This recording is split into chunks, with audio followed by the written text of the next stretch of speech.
working on my 52 tags handmade for week 3, and I'm doing just kind of a little blurb to see where we're getting started, because this one is taking a tremendous amount of prep because I didn't have a lot of material. So if you guys watched my thrift haul, you saw that I had a couple quilted pieces in there, and what I have spent most of the day when I'm not recovering a seat for my husband's truck story to come, is ripping this quilt piece apart. And it was just a 4-patch quilt. It wasn't like a whole bed quilt. And so I'm doing that to get the pieces for the scrap quilt, which it's essentially scraps once you rip it all apart, or not quilt, scrap tag. And so what I did was I took all the outer edges off of the blocks, because there was a blue, a green, a red, and a yellow. And so I took all the outer edges off. They're already folded and ironed because of being quilted. And so all that I'm doing is cutting that off, because why reinvent the wheel? And then I can sew right down that. So I took that, ironed it a little bit so they were a little flatter, and all I've done is cut off that 1/4 inch seam allowance, but I left it double, so it's a 1/2 inch when you fold it out. And I have all these little pieces, and I've cut them all the width of the, I still have to get a piece of material for it to sew to, but I cut them all the width of the tag. And then they were already ironed, so I didn't have to iron them to a 1/4 inch. But if I need more, what I'll do is I'll use these inside pieces that I cut the edges off of.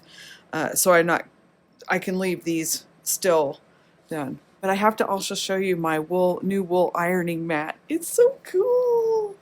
I ironed, this is my vinyl floor tabletop, and it does, heat does go through, but not enough to warp the floor or anything like that. It just gets warm, doesn't get hot. I don't think I would leave it like down for any period of time, but I don't think you should do that anyways. So, but I just had to show you my new little, it came with this thing, but I don't know what to do with that, because I wouldn't leave my iron like that, so I don't know. Won't that go through, the heat go through? Does anybody have one of those? Let me know. Anyways, so what I'm going to do now is I am going to try and see if I can guesstimate how many I need here. I'm going to find a piece of material to start hand sewing these on, and I will link Anne's video to this down below, because I'm not going to show me sewing this on. It just, this is going to take me forever. So, but you basically sew it down like that, and then you fold it back and you add the next one. And what my plan is I want to go through my vintage lace and do the 4 colors and then a piece of vintage lace, and then do the 4 colors and another piece of vintage lace. So I will be back periodically to show how it's going. I don't really know how to do this as a step-by-step walkthrough, but I would recommend watching her videos so that you can get a general idea of what we're trying to do. But I will be back when I get the lace and all of that stuff going, and I get started on sewing this, so you can kind of see as it goes a little bit. I'll try. Yeah, all right, I'll be back. Okay, so I got all the pieces cut out, and I think I've got enough. If not, I have extra pieces. I went through all my lace stash. I can also add some more lace in.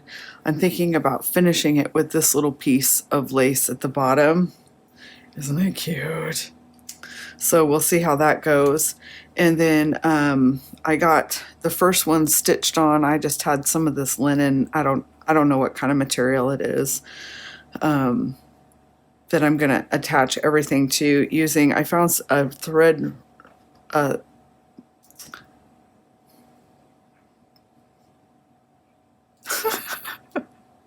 I can't think of the word. A thingy of thread, a spool of thread, and it says pure silk on it. So I thought, well, how fun is that? So that's the thread that I'm going to use to sew all of these on. And yeah, I just, like I said, I just hand stitched. You're supposed you hand stitch them, and so there's that. And then I'll just go through and I'll open all of these like this down the seam and line them up with the row above it and just stitch right down there, and then I'll just keep going all the way down, and then I'll be back to show you how it's going. All right, I'm just checking in. Hours and hours and hours later. I have learned that I am the slowest stitcher in the entire world. And that's all I've got done. I mean, I got one whole row done. I'm just started on the second row. Hours. When I first started this project, I thought I was absolutely going to hate it because all I could think of was, this is going to take forever. I have to seam rip all that quilting. I have to get all of the material ready because I didn't have scraps. Then I got to sew all the scraps on, and it's going to take forever, and it's taken forever. But I learned something. I learned that I'm enjoying it and that I can be a patient crafter if I want to and put my mind to it. It's really allowed me to slow down and just enjoy what I'm doing. I've just been listening to Time Team and stitching along, and yeah, the other thing I learned is I can only sew one way. I tried to turn it around and then sew back and do another piece and then turn it around and do the other way. I can't do it. I can't do it. So I've had to, once I've stitched out one side, I have to turn it over and stitch all the way back to the other side so I can start over again. It's hilarious, but it does look kind of cool. But yeah, so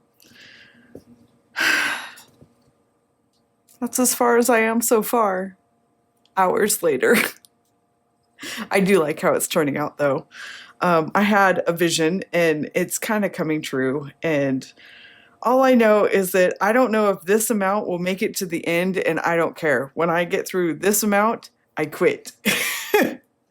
Yeah, I'm done. Whether it covers the whole tag or not. I don't know what that was. We put a new fan in the pellet stove today, and I finished reupholstering my husband's truck seat today. So there's been a lot of sewing and a lot of repairing going on today. All right. The next video I should be back should be the finishing of the tag. See you in a bit. Well, I got it done. It took me 2 days, but I got it done. And I am just so tickled with how it turned out. I can't believe I stuck with it. I just, oops, sorry, jiggled ya. I had a vision in my head of how it would look, and it turned out even better than I thought it would. I'm just completely thrilled. Again, I took apart this quilt block thing that I had that I bought from Goodwill a week or 2 weeks ago. And it's all the colors that were in the center panels. I just took the edges off of it and used those in my tag. And so now I have all of these different colors to do something else in. But I learned a lot. I learned that I'm a really slow stitcher, but I get faster as I get comfortable. I learned that I like to do this kind of thing. I always, thought this would be too tedious for me. And in general, I just sat for the last 2 days and unpicked a quilt and re-sewed it and listened to my books and watched Time Team or listened to Time Team. And I just really love how it turned out. it was a growing experience for me. I did 2 days worth of journaling on it because I really wanted to document how I felt about this project. The first day was I went to Goodwill to find fabric to reclaim to make projects out of. This tag was made from a small quilt that I spent several hours seam ripping apart. It was fun to find a new use out of something someone had just given away. 2021, I am using more of what I have and finding uses for the old things me or others think we have no use for any longer. I like that this challenge has sent me on adventures to shop places that I had not shopped before, to use things that I wouldn't have thought to use before. It was a lot of fun. And I had never really shopped at Goodwill before. So it was a fun experience to go find something to use with it. It gave me a reason to look at different things differently, and I really enjoyed that. And then before I hooked it down, I made it into a flip. This is what the back looks like, because I learned I could only sew in one direction, which I think I said earlier. So I would sew it down and then I sewed back and started over on the same side. But I think it kind of turned out just texturally really neat, and I didn't want to cover it up because I think it shows how much work I put into it and that I can do tedious things if I want to. And so when I was done, before I attached it to the tag, I said, I'm so proud of myself for finishing this project. It took me 2 days to make. Normally I wouldn't even start a project like this, as it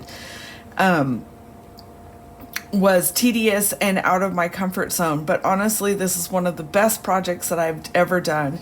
It was a lot of joy just to sit, take time, and enjoy the process. I can't wait to try the next one. And so I hope you guys are doing this challenge, especially if you haven't done something like this before. Trust me, if I can do this, you can do it. And it really just taught me patience and enjoyment. I enjoy my paper crafts. I enjoy my journaling, but I always feel like I'm on a deadline to get things done. And it's like, get it done, get it done, get it done, and move on to the next one. And this one just said, take your time and enjoy the process, learn something. And I just adore that. Thanks to Anne for putting on this challenge, and I cannot wait for the next one. Y'all have a wonderful day. I will see you in the next video. Bye now.